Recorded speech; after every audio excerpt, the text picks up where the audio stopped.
I want to talk about passing chords and like basically an idiot's guide to like creating some like totally original passing chords that you can use to like impress your girlfriends and blow your bandmates away at like the amazing new writing skills you have. This in a lot of ways is applicable to writing and improvising, maybe like trying to like add your own flavors to like tunes or covers that you're playing. And it's really simple. This idea of passing chords is this, like creating chords that are used as like intermediaries. They're used to kind of like their intention is not to like land and stay on them. Their intention is to like set up and point to like the destination you're heading for, okay? The most common example is this idea, that if, let's say we're playing our G major chord here. And let's say your song is all in G major, like it's just a one chord song. And there's lots of great songs that are written that are one chord. But a lot of times you'll hear these like passing chords thrown in to kind of help point you back to like where you're going, right? So you might have the G, it's not really, it's just there to kind of create a temporary sort of restlessness, okay? I want to talk about using what some call like common tone. I'm gonna keep it simple. I'm gonna call it making alterations to the chord you're on, temporary alterations to the chord you're on to create tension. Okay, so and sometimes those are called like common tone. I know with diminished chords, there's like common tone, diminished chords and things like that, but the idea is simple. And I think the sus chords are a great example of this, where you have this.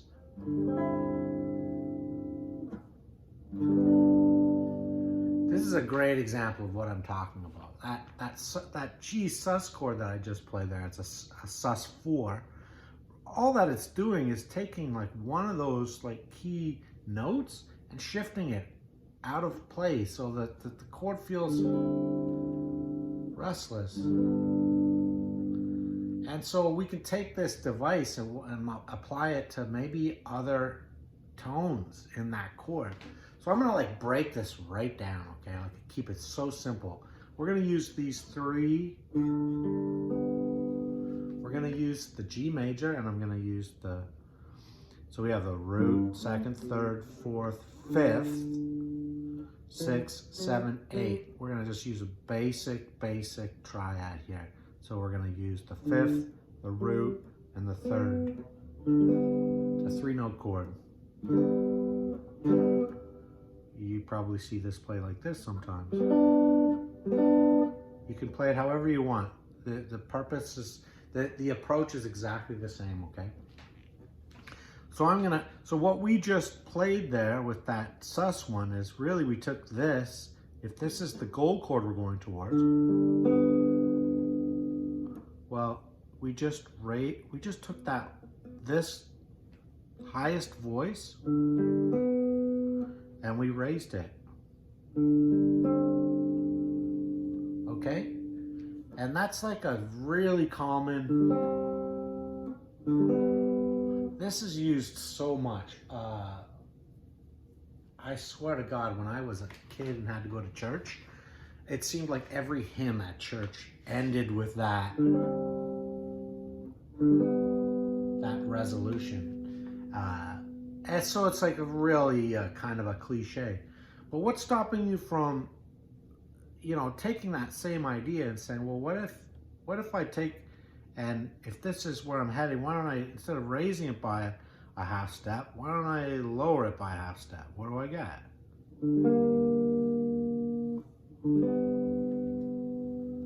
Does that create like a sense of restlessness? I think it does if the ear is waiting to hear that major resolution. Okay, like you can use that. So let's try it on maybe can we try that same approach on some of these other key chord tones? Let's try it. Let's take the bass note and move it down a half step. So we'll take this and move it here.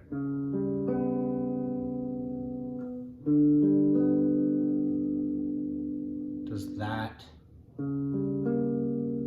oops, I moved two voices down, but let's stick with just the bass.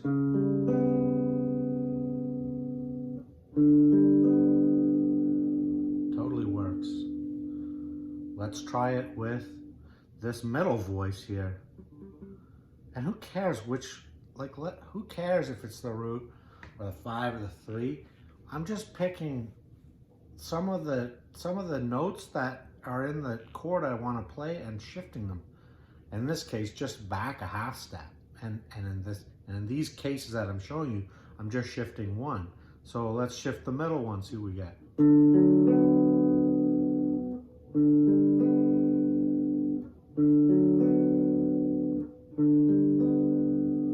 So I think you see each of those. I'm going to play those side by side so you can hear the quality they have here. So first one we did was the top voice. Here we'll do the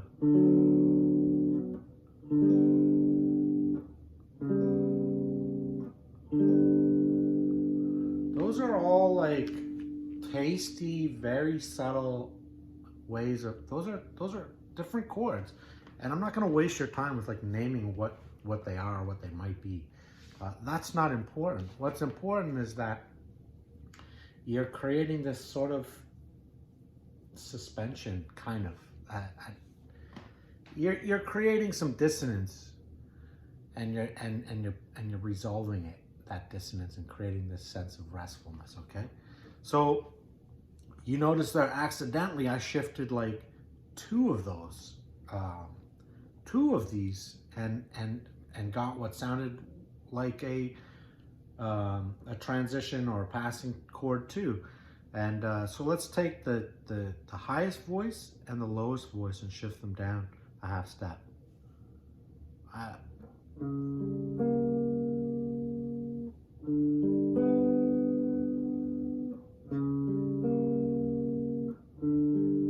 Does that work? Yeah, that works. That's cool.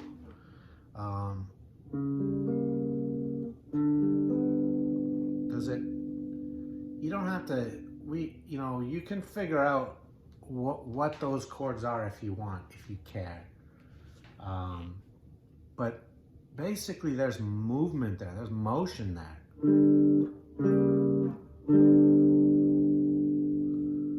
That's a little cooler than.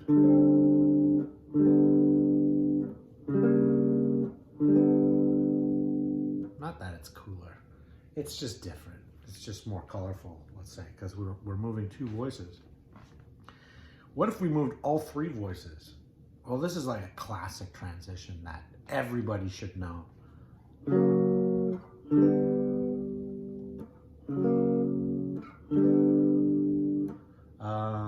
That works. I mean, you can do that with any chord. It's just shift it back shift all the notes back a half step temporarily and then bring it back in.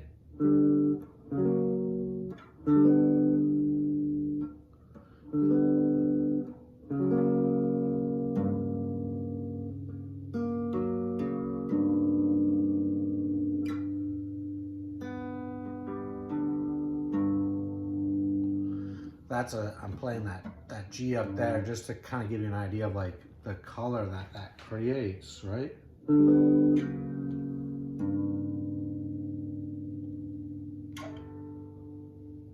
If the bass player's like, holding down that G, like if you play that half step back,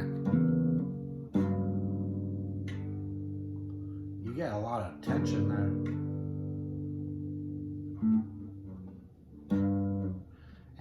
this would be a cool video to like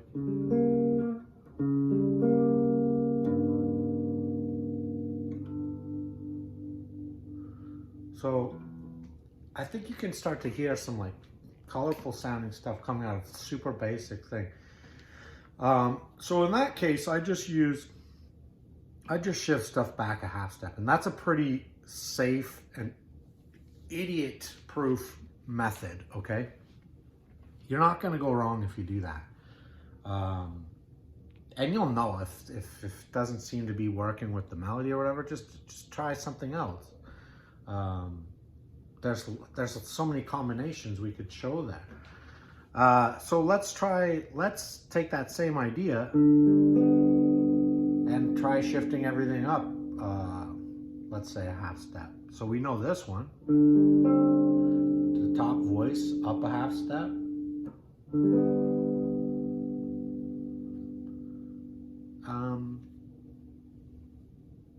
Yeah, that's like totally routine. Let's shift the middle voice up a half step.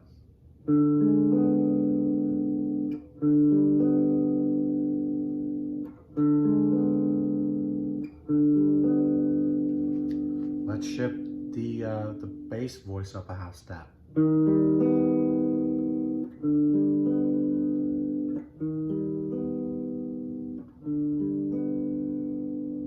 These are cool changes. You know, there's nothing wrong with like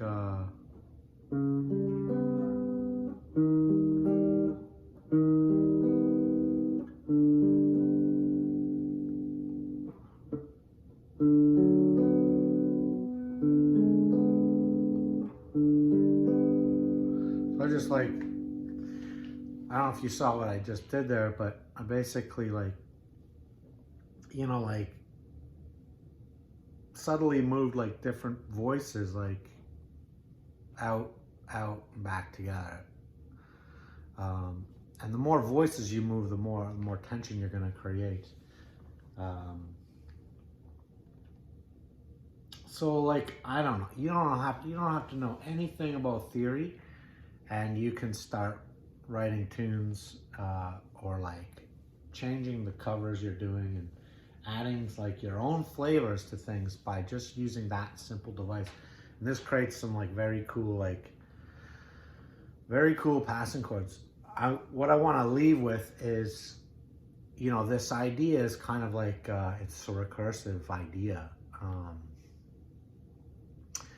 meaning, you know, you might like the way a certain voice sounds. So for example, you might really like this. You might have really liked this transition here. You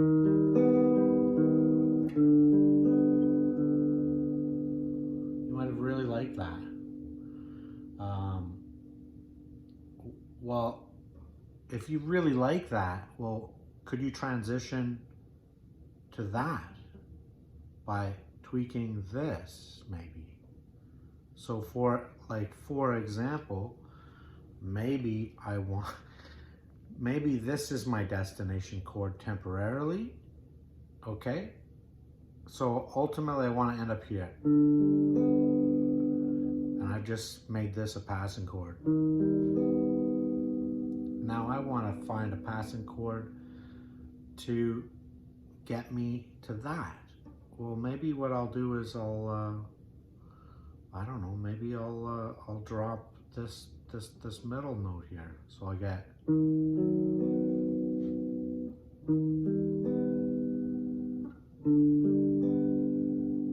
does that work? I think there's movement there. I think there's like some interesting, especially since we're playing in G here. I just played a, what the heck is that? That's like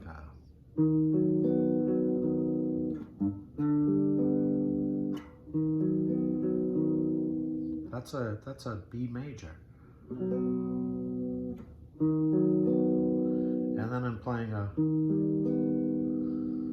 this augmented 5, and then that's pretty cool. Like, I just that simple movement there created these basic this transition, a B chord,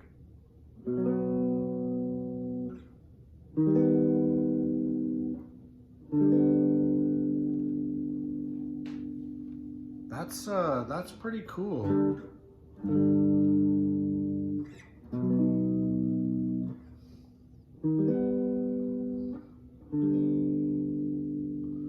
So that's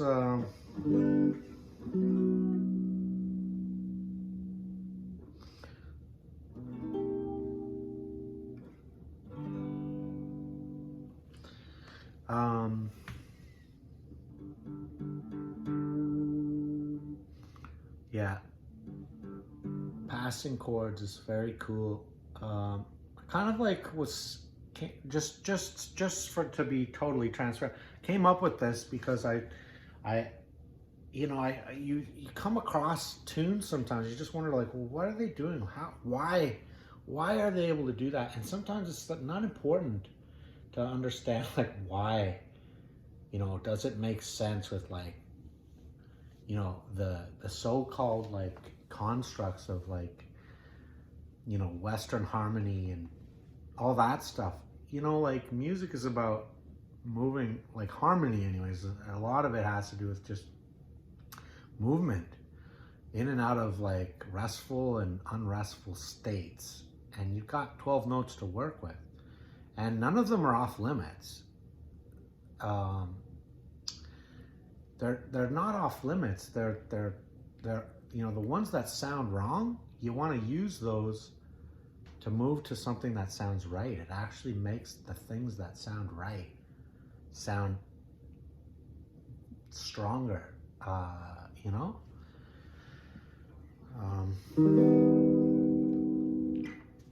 yeah, that's cool. I like, like to me, it doesn't matter that's an augmented triad. Who cares what it is? It's just, it's the chord that I was going towards, and I moved the bass note up a half step. Can I move it up a whole step? Sure.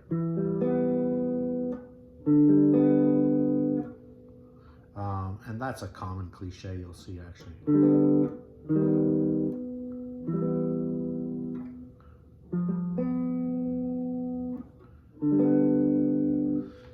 This idea of like moving a voice, but you don't have to get elaborate.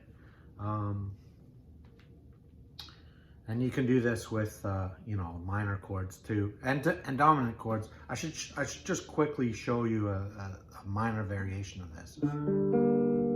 So here's a minor chord, G minor. Well, here's a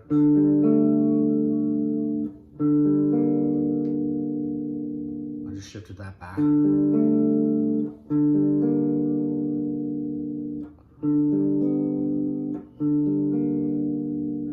So I just went half step below, half step above, and they all work, I think. I like this clustered too. It's very colorful. Same thing with the 5 again. See, that creates a new chord. Each of these is its own chord. That's a triad right there, a major triad over the flat 6.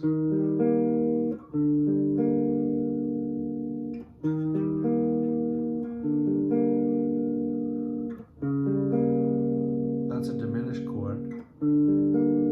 Does it work? There's that augmented chord gain. Like, are you kidding? Do you see how easy that is? You have to be an idiot not to be able to do some of these basic ideas. And you're gonna come up with like refreshing sounding,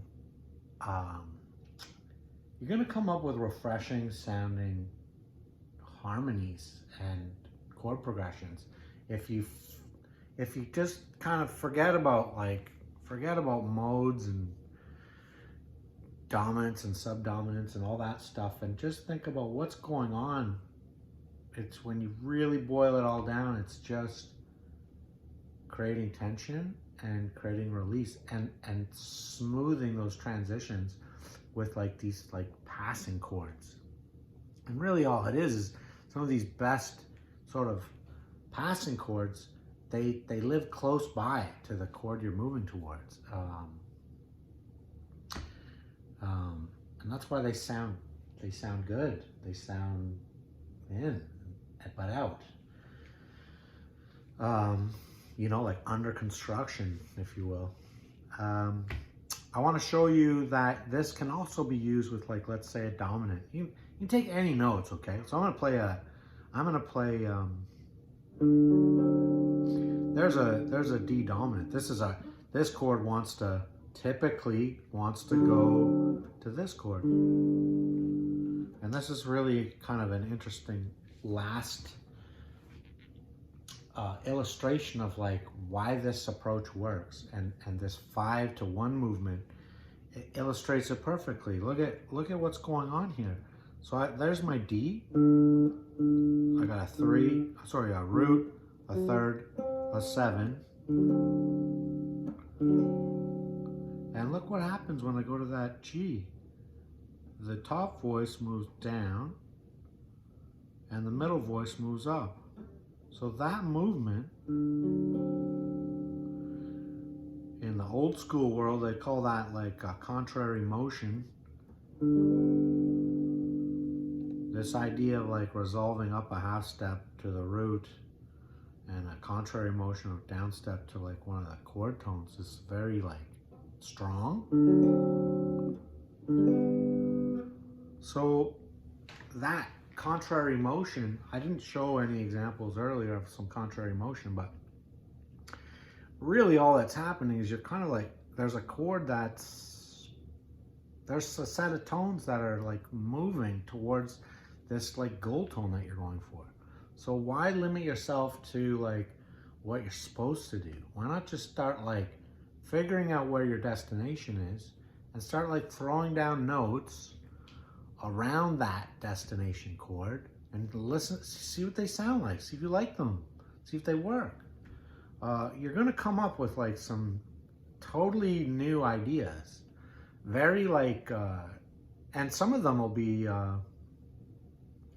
really inside sounding, some are gonna be like really outside sounding. That's good for you. You can add that to your bag of tricks, and you worry about why it works later. In fact, you'll know why it works. Is because you're moving, you're close by and you're moving towards a destination chord. Who cares what function it is? Who cares about all that stuff? So yeah, sorry, I know I'm rambling a little bit here, but I want to show that, hey, how can I do the same thing with like a chord that's intended to kind of be a passing chord? Sure, why not? So you've heard a million times in blues, you know. Well, that's just exactly the same device that we were just talking about. We're just moving all of them, but you don't have to move them all. I just moved the middle one.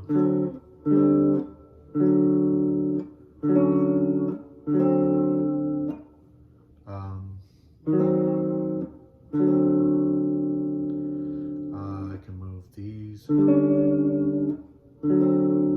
So I'm moving like 1 or 2 or 3, and then like I was saying earlier, if you go in contrary motion here, you know, I could technically move this top one back and this middle one forward and get this.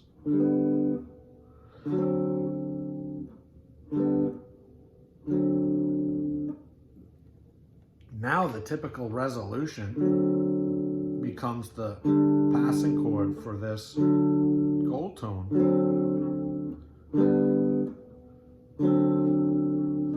In a very backwards kind of universe, but yeah, so the point I guess I'm trying to make is you can use passing chords to pass to anything. You can use passing chords to move towards another passing chord.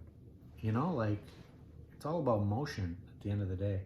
It's all about setting up, you know, like sort of setting up these like this home base and then going away from it and finding different ways of like getting towards like, you know, a key sound, if you will, a tonic sound, as the theorists like to say, you know.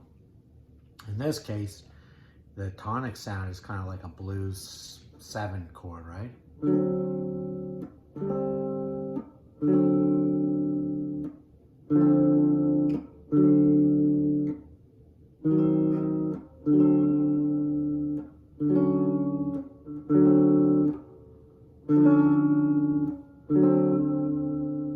There's so many variations. It doesn't really matter what I'm doing.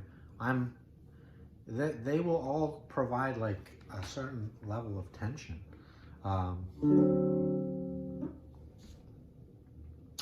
And basically the distances you choose to move those voices, obviously there's no rules about that, but the closer you are to the destination, the smoother it'll sound. And you know, you can typically kind of go away, you know, really smooth, nice transitions, if they're just semitones away, sound great.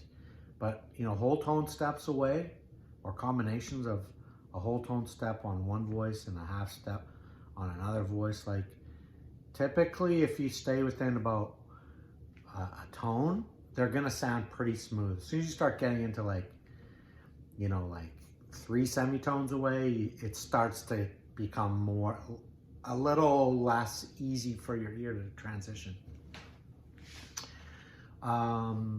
Yeah.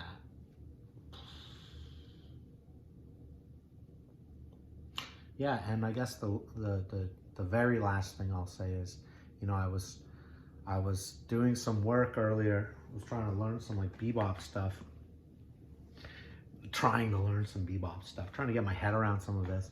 And I came across this concept called, you know, this idea of, they call it, I think it's called common tone diminished. And I could be totally wrong, but it's basically this idea that, you know, you can use, you know, for any sort of chord that you're on, you can sort of create a diminished sound. So I'll show you an example here.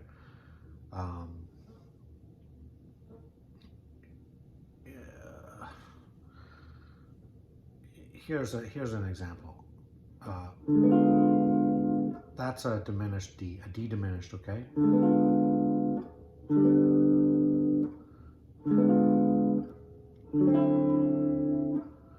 You know, like basically, if this is my gold chord, that D, what am I playing here? D9. Well, I can play a D diminished and basically get that kind of a passing tone there. And when you look at what's really going on there, it doesn't matter. I could play a D major 7 chord here.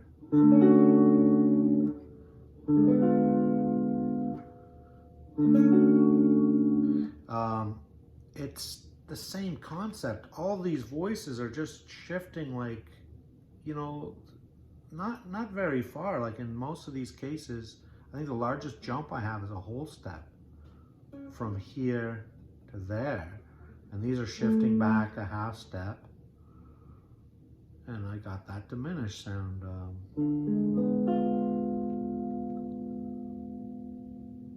And that's why that sounds like it works, because it's just waiting to be, this diminished shape right here is just waiting to be another chord. And it just so happens that the diminished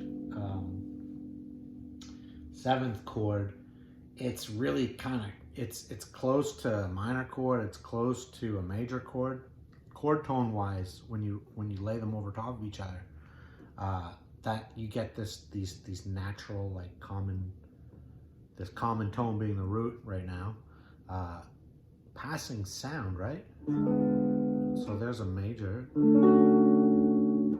I'll play a minor. I'll play a diminished. Like it works for all of those. So that's what I'm kind of stealing that concept and saying, well, don't worry about playing it diminished. Like, look at the chord you're heading towards and start manipulating the voices and figure out what you like. You're gonna find something you like, guaranteed.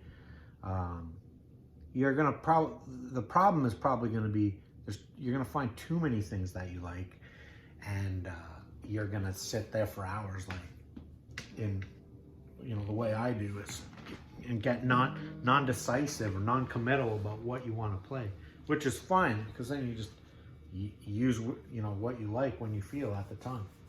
All right, well that's it. Enough of that rant, that craziness.